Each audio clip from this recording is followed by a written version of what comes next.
We do know that Camilla had told friends at this point that she was surprised at the unexpected side to William that she had found. The boy's got a temper, she apparently said. One of them was born to be king. The other came to the royal family late in life, but has nevertheless become one of the key figures in the firm. The door swings open on hinges that have heard 300 years of royal arrivals. Tonight it lets in something else. The gates at Thornholme don't open for everyone. Tonight, they don't open at all.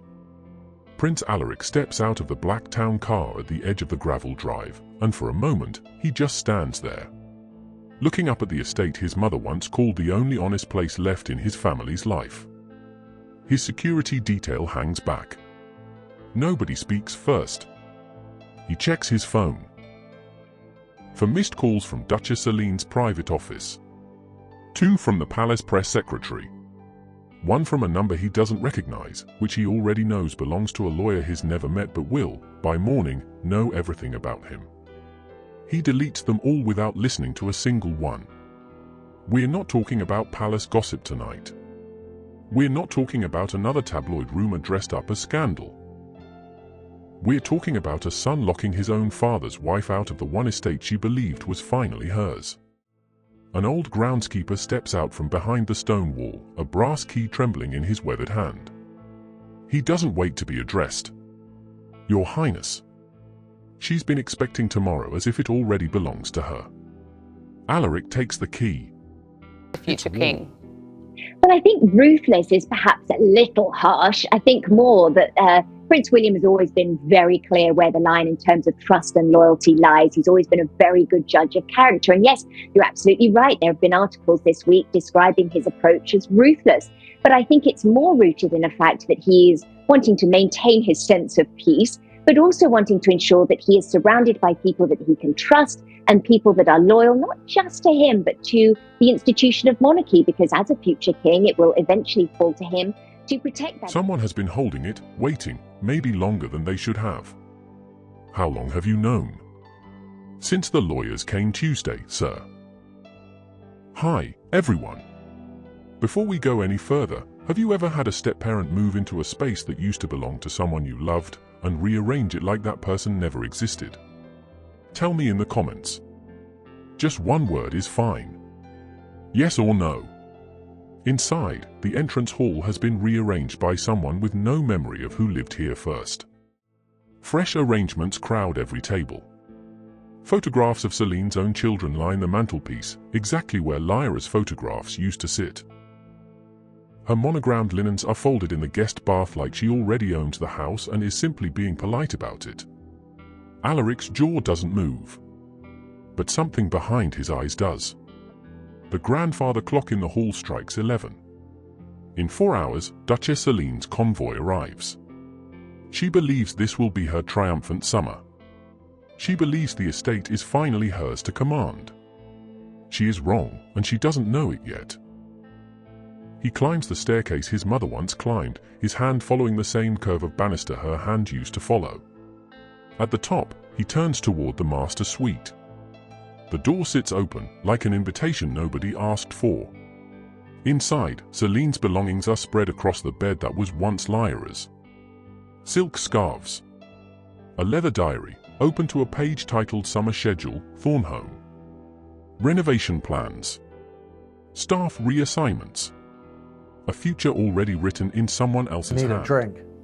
Despite the obviously difficult circumstances, it's thought that William had been friendly and Camilla had been sensitive about his feelings. They went on to meet again for lunch a few days later and enjoyed tea together too.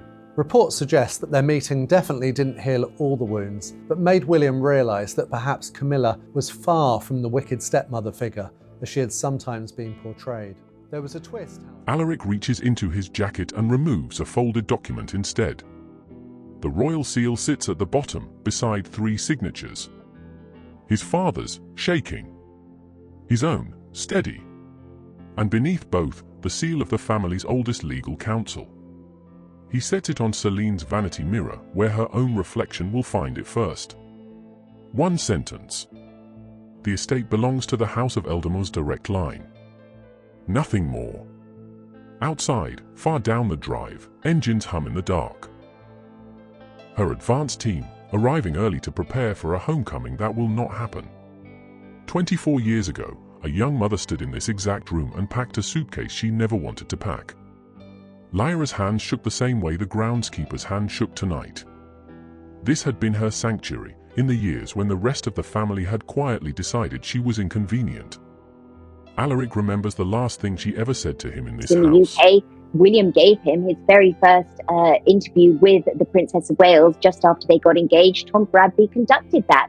But you may remember in 2019, Harry and Meghan spoke to Bradby when they were in South Africa. That was the first time we heard directly from them talk of princes going in different directions, following different paths, Meghan expressing her sadness as a member of the firm and her lack of support. And I think for William, that was probably quite a betrayal, considering he thought Tom Bradby was a friend. He didn't like seeing somebody further this narrative. So I think Promise really... me something. When you're old enough, when you finally have the power, don't let them erase me. He was barely a teenager.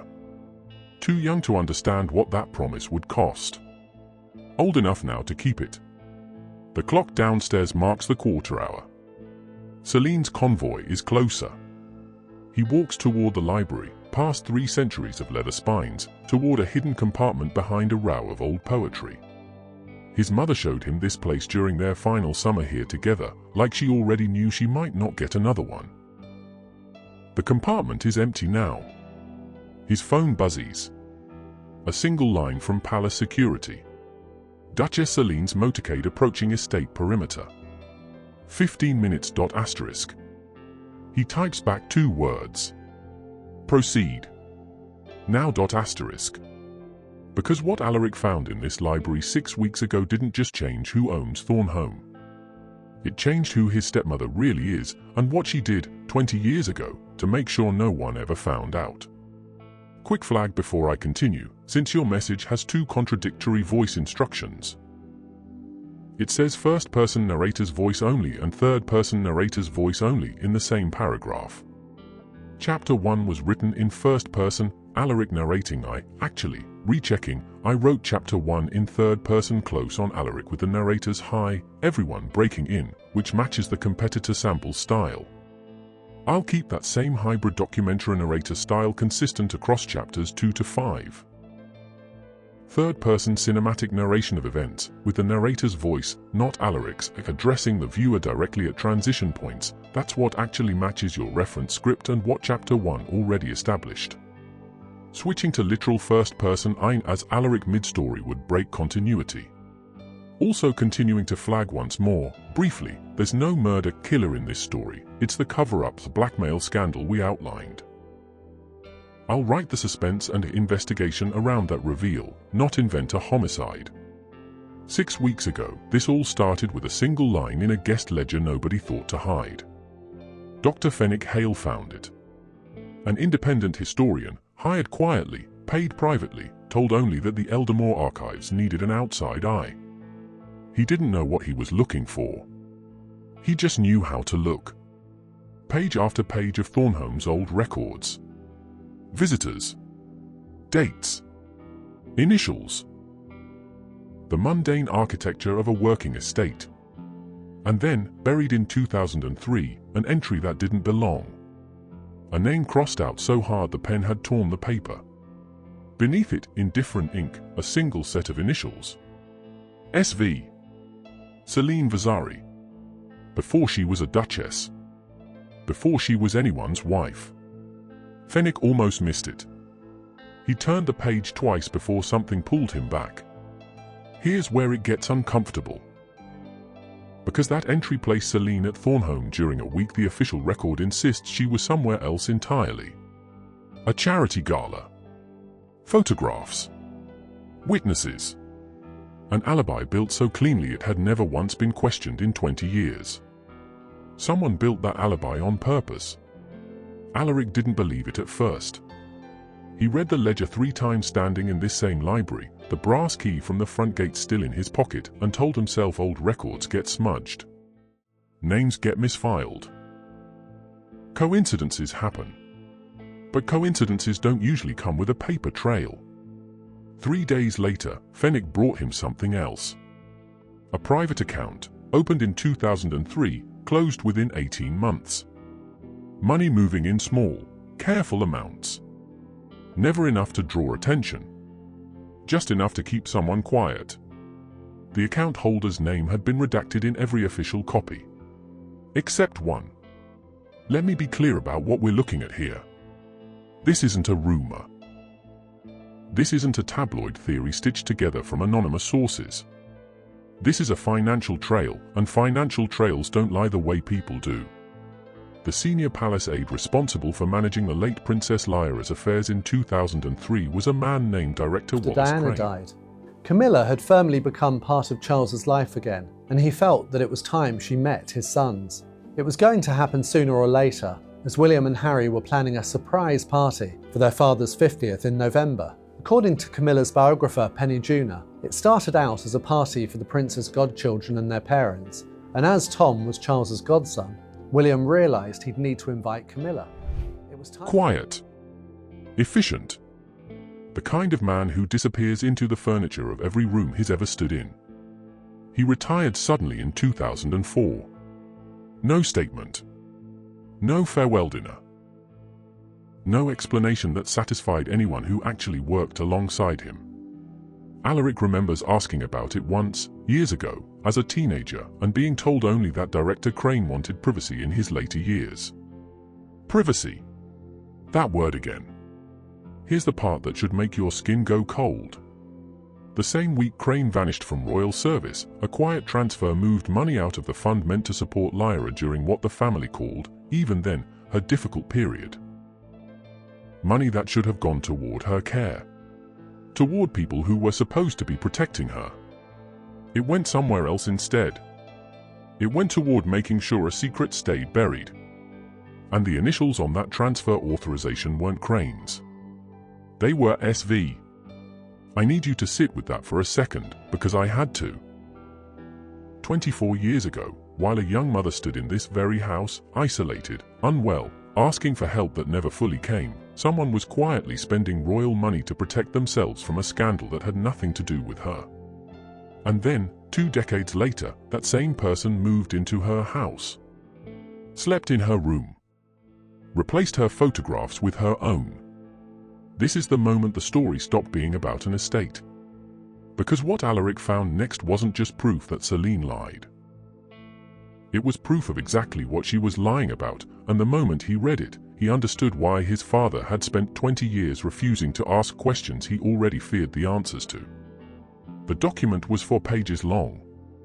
4 pages that took Director Wallace Crane 11 days to write, according to the internal date stamps Fenwick recovered from the original file server, the kind of digital fingerprint nobody thinks to check because nobody expects anyone to look. It wasn't a confession.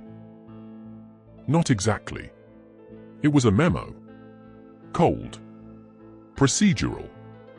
The kind of language people use when they want a terrible thing to sound like paperwork. Subject, containment, private matter, SV. The narrator pauses here on purpose, because some lines deserve a second read. Containment. According to the memo, in early 2003, Selene Vasari had been involved in a personal relationship with a married government minister, one whose downfall would have embarrassed the royal family by association, given how publicly that minister's office had aligned itself with the crown that same year. When the relationship became a liability, someone close to Selene reached out to the palace. Not to confess. To negotiate. The minister's people threatened exposure unless certain financial guarantees were made. Crane's memo doesn't call it blackmail. Crane's memo calls it a sensitive resolution requiring discretion at the highest level. That's not discretion. That's a cover-up wearing a tie. And the money used to fund that sensitive resolution came from an account that, on paper, existed to support Princess Lyra's wellness program. A program that, by every account from the staff who worked closest to her, was already underfunded the year she needed it most. Let me walk you through exactly how this worked, because the mechanics matter. Step 1. Selene's situation became a liability the palace needed contained. Step 2. Crane was authorized to find funds quietly, without raising questions through normal channels. Step 3. He chose an account no one was watching closely. Lyra's account. Because grief and illness don't audit themselves. Step 4. The minister's silence was purchased. The scandal disappeared before it ever reached a single front page. Step 5. Selene's reputation stayed exactly as polished as the day it began. Translation. While Lyra was fighting for support she was barely receiving, the family she'd married into was spending her resources to protect the very woman who would, 20 years later, try to erase her from this house entirely. Alaric read that memo standing exactly where his mother used to stand at the window, looking out over the same grey hills she used to watch for hours. He didn't move for a long time. Fenwick, standing a respectful distance away, finally broke the silence. There's one more page. Alaric throws turned. out the former Archbishop of Canterbury, Justin Welby. Justin Welby was known to develop quite a close relationship to the Duke and Duchess of Sussex into the lead up to their wedding, and so William probably quite sensibly wanted to separate himself from that. Tom Bradby is who approved the transfer authorization. It isn't Crane's signature. The page sat there on the desk between them, face down, waiting. Alaric picked it up. He read one name. And for the first time in this entire investigation, his hands were not steady. Because the signature on that page didn't belong to Selene. It belonged to his father. The drawing room at Thornholme has heard 3 centuries of royal conversation. Tonight it hears something it has never heard before, a king being asked, by his own son, to account for himself. King Edmund sits in the chair his own father once preferred. Across from him, Alaric doesn't sit at all.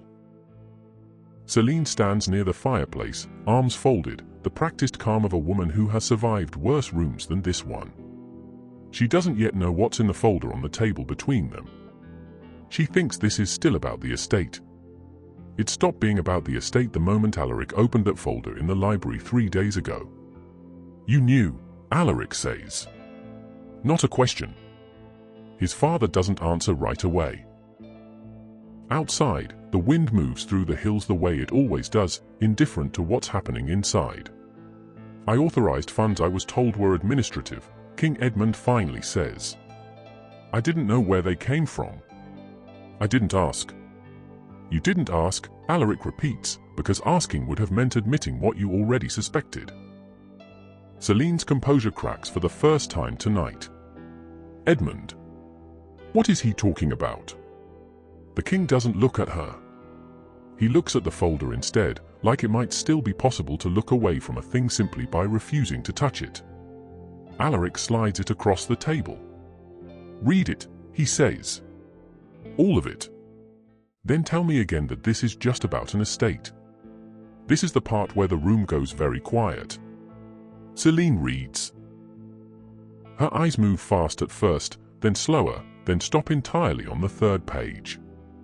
Her face doesn't go pale the way people describe in stories. It goes still. Stone still.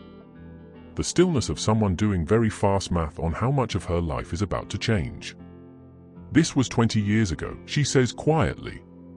It was 20 years ago for you, Alaric says. For my mother, it was the year she had nothing left and no one willing to give it to her. Because the money meant to help her was busy protecting you. King Edmund's hand finds the edge of the table. He doesn't speak. He doesn't defend her.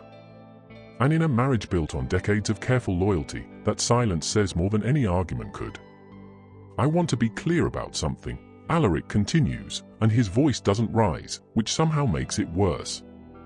I'm not doing this for revenge. I'm doing this because she asked me one thing before she died, and I have spent 24 years failing to keep that promise. What did she ask? Selene says, and for once, there's no performance in her voice at all. She asked me not to let you erase her. Nobody speaks for a long moment. Then Alaric closes the folder. The estate was never really the point, he says. It was just the first door I could lock. Outside, headlights move along the drive. A car neither of them is expecting. Because there's one more name in Crane's files. One more initials-only entry that Dr. Fenwick Hale has not yet had the chance to explain. and whoever is arriving at Thornholm tonight may be the only person left alive who knows exactly what it means. The car that arrived at Thornholm that night belonged to a woman named Imogen Dale. She had spent 11 years as private secretary to Director Wallace Crane, back when Crane still had a name people said out loud in palace corridors. She had typed his letters, filed his memos, watched him grow quieter every year until the year he disappeared entirely. She had never told anyone what she knew. Not because no one asked. Because no one asked the right way. Alaric asked the right way. She sat across from him and Dr. Fenwick Hale in the same drawing room where, 3 nights earlier, a king had finally run out of silence to hide behind. She held a cup of tea she never drank. There were 4 payments, she said. Crane only ever wrote about the first one. He couldn't bring himself to write about the rest. Who handled them? Alaric asked. Imogen looked at her hands. I did, she said. On instruction. I was 26. I didn't understand what I was moving money toward until the 3rd one. By then I told myself stopping would only hurt people who'd already been hurt enough. Here is the part that changes everything you think you know about this story. The instructions she followed didn't come from Crane after his resignation. They came from someone who took over his role quietly, without title, without record, someone who has spent the last 20 years inside the palace's financial office, trusted precisely because no one ever thought to question them. Imogen said the name once. Quietly. Like saying it louder might make it more true than she could bear. Alaric didn't react the way she expected. He already knew. 3 days earlier, when the transfer records finally lined up against payroll history, Fenwick had found the same name buried under a different title. Not a villain dramatic enough for headlines. Just a quiet administrator who had spent 2 decades making sure for uncomfortable payments never needed to happen a 5th time, because the people involved had learned, long ago, exactly how far the palace would go to protect itself. That person was retiring next spring. With a pension. With a commendation. With nobody, until tonight, ever asking a single hard question. That changes as of tomorrow morning, when Alaric's solicitor delivers the full file to an independent ethics commission outside palace control.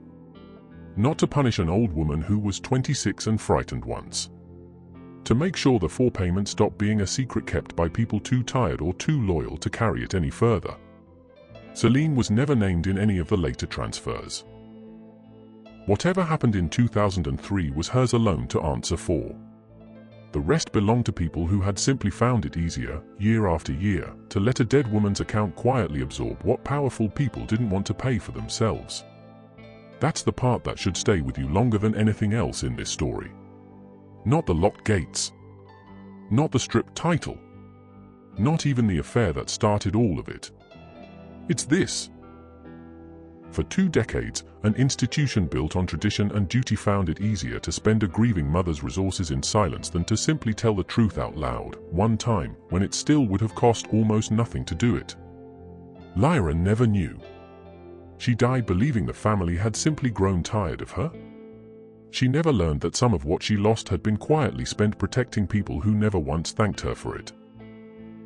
Alaric stood on the ridge above Thornholm one final time before he left for the capital the next morning. The same amber light. The same wind that didn't care about titles. He thought about the promise he made at 14 years old in a room he'd just locked a queen consort out of. Don't let them erase me. He hadn't just kept it. He'd finally understood what it actually meant. Not protecting a memory. Uncovering a truth that memory alone could never reach on its own. The estate is his now. Settled. Quiet. The library shelves back in their original order. Her photograph back on the mantel where it belongs. But somewhere in the capital tonight, an ethics file sits on a desk that will open by morning, and a name no one expected to hear again is about to become the only thing anyone is talking about. If you've stayed with this story from the locked gates to this very last line, I want to know one thing from you. Just one word in the comments. Would you have forgiven her, or would you have done exactly what he did? Thank you for watching. I'll see you in the next one.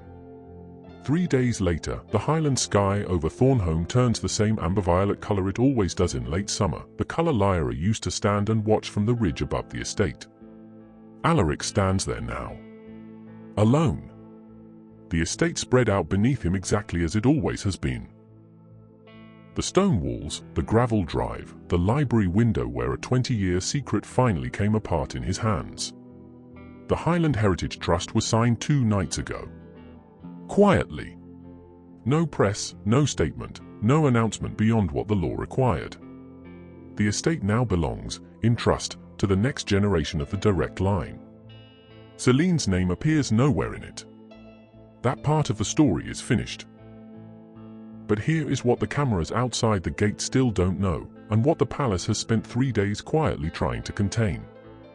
The transfer authorization Alaric found wasn't an isolated act. It was the first of 4. For separate payments, for separate years, for separate silences purchased with money that was never supposed to leave Lyra's account in the first place. Director Wallace Crane only ever wrote about the first one. The other 3 were handled by someone else. Someone whose name appears nowhere in the official record, because unlike Crane, this person never resigned, never disappeared, never had to explain themselves to anyone. This person is still inside the palace today.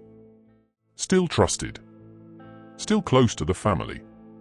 Close enough to know that Alaric has the first file, and close enough to understand exactly what happens if he ever finds the other 3. 3 nights ago, a car arrived at Thornholme that nobody on the security detail had been told to expect. Dr. Fenwick Hale met whoever stepped out of it. What they discussed has not been written down anywhere Alaric has access to. Yet, standing on that ridge, watching the light change the way his mother used to watch it change, Alaric understands something for the first time. Reclaiming the estate was never the ending. It was the first thread pulled on something far larger. Something that has been quietly protected inside the walls of the palace for over 2 decades, by someone who is, even now, still sitting close enough to the throne to control exactly what the world is allowed to learn next. His phone buzzes once. A message from Fenwick. Found the second name. You need to see this in person. Tomorrow. Bring no one. Alaric looks west one more time before he turns back down the hill. Because tomorrow, the story doesn't end. It goes somewhere none of them are ready for, into a name connected to the palace's most trusted inner circle, a name that, once revealed, will make everything that happened at Thornholme look like only the beginning. That part of the story is next. And once you hear who it is, you will understand exactly why Director Crane never spoke another word about it again.